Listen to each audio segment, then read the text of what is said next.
Any fancy? Good night, so. Any house materials?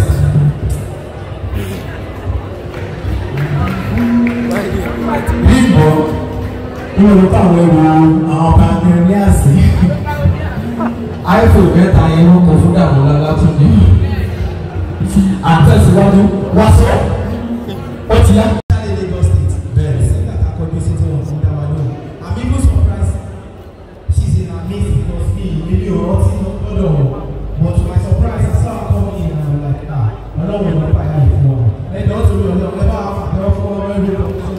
For after culture, Lagos is honorable. For pharmacies, Mrs. Usana, Ezeki Afia, tí wọ́n gbé wọn àbí bí wọ́n ṣe ń bọ̀. Màmá wa dáadáa ni wọ́n lórí ìpè wọn ní ìyá àfin. Màmá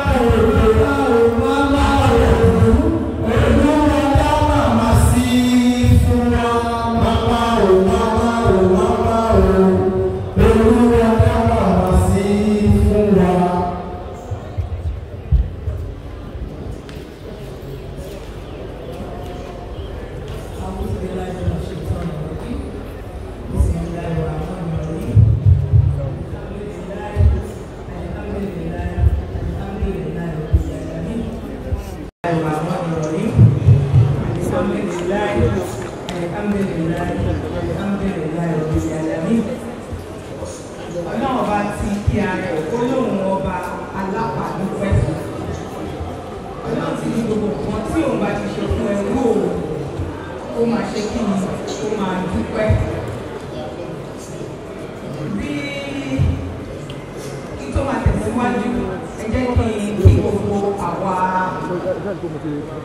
Tí àjọ jẹ́ olólùfẹ́ ẹ̀gbọ́n wa, ọ̀rẹ́ wa, àbúrò wa, Mọ́fì Afolabi tí ó re ìwà ní àṣà. Àpò àtẹ̀mọ́ra, Ọlọ́run á jẹ́ kí ọdún kó jìnnà síra wọn. Àníríwó àlọ́kú báyìí wọ́n láàrin wa. Ọlọ́run á jẹ́ kí gbogbo wa fún gbogbo wa ní ẹ̀mí gígùn àti ọ̀pọ̀lọpọ̀ àlàáfíà. Àmín. Láti lórí ayé. Àmín. It is just something that is very, very normal, and it is a reality that we always find difficult to accept.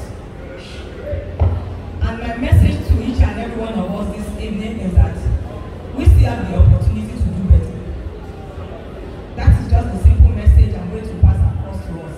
Because one day is going to be our turn. Either we like it or not.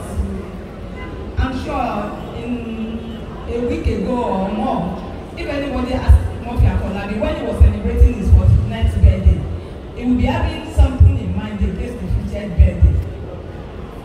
He said in Tomako, the ever because of it, ikú ló wá kàn lọ́rọ̀ o.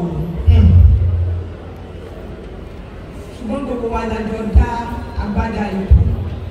So the message, my simple message to myself, either we are young or we are old, when we are here, because one day that book will be closed, and when it is closed, it will never be opened again. There won't be any opportunity for Murphy to come and attend any new movie again. Even if he has a lot of ideas within, the only one that he has done is just one that we're going to be remember him for as long as we live. So we have the opportunity that we are alive today. Ẹ jẹ́ ká ṣayẹ̀rẹ̀, káyé lè ṣe wáre nígbà tá a bá lọ tán. Thank you and God bless you. And God bless you, my Thank you so much. Ẹ kú gbogbo nǹkan. A máa bá yín, a máa rí yín bá lágbára.